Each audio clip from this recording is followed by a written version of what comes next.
In this video, we're going to review the Yamaha YSP 1400 soundbar. Let's get started.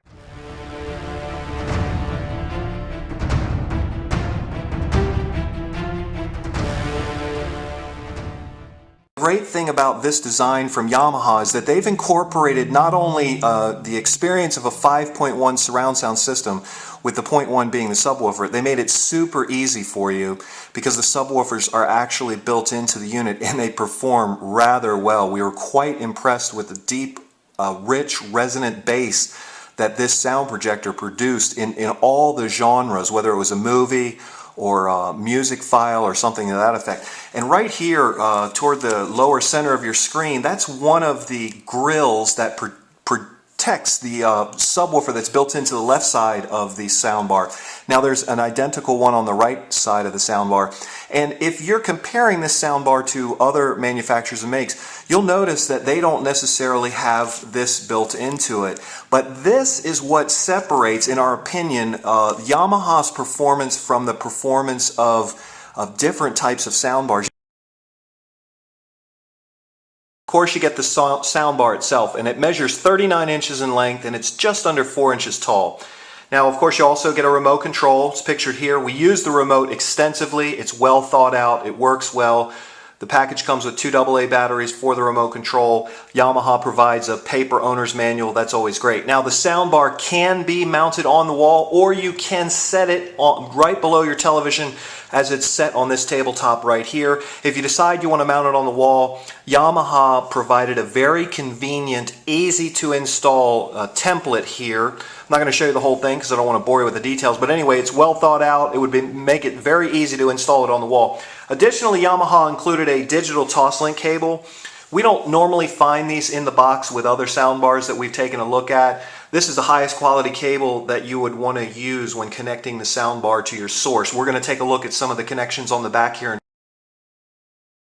You can connect up to 4 different sources to the Yamaha soundbar. Starting left to right, you've got your digital toss link, which you can hook up to your television, set-top box, etc. Additionally, there's a digital coaxial. We use this input for our testing. Here on the right is your red and white analog, and then you have another analog stereo jack for a portable device such as an iPod, etc. Yamaha also included a subwoofer output. If you want more subwoofer, which we couldn't understand why because these subwoofers perform well, you could connect a powered external subwoofer here. Now you're looking at the remote control. The 5 white buttons at the top of the remote allow you to select the various inputs. I just showed you 4 hardwired inputs on the back of the soundbar. The one labeled Bluetooth is a wireless connectivity for your Bluetooth enabled devices. I zoomed in close to the face of the unit itself. I want you to take a look at these built-in LEDs. Sometimes during our testing we were sitting back 10 or 12 feet from the unit or standing way back, and these lights were able to help us operate the system more easily. Okay, so you're taking a look at the back of the Yamaha soundbar, and I want you to look at this line right here where it's got these little vertical dashes in it. Basically what that is called an IR repeater. So when you set this, if you decide to set this in a configuration we call a tabletop, where it's setting right at the foot of your flat screen TV, right in front of it, a lot of times the soundbar is going to obstruct the remote control signal from your television remote.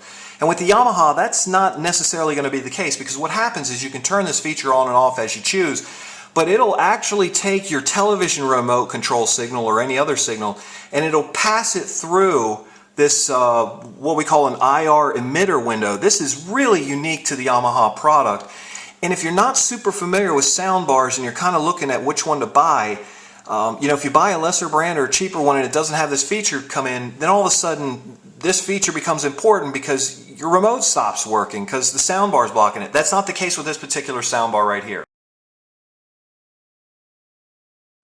One other feature we wanted to point out, and we're going to post a link right in this video, it'll pop up on your screen, is that Yamaha designed a control application that you can get at the for iOS devices and Android devices. Yamaha has this listed on their website, their MSRP of $459, which maybe sounds like a lot, but we were quite curious how well this performed for the price point. We actually found the soundbar for around $400. Hey, we appreciate you stopping by today. Please subscribe to our channel. The subscribe button's at the top right of your screen. Please share this video with anybody that you know. We appreciate you stopping by and taking a look. Have a great day.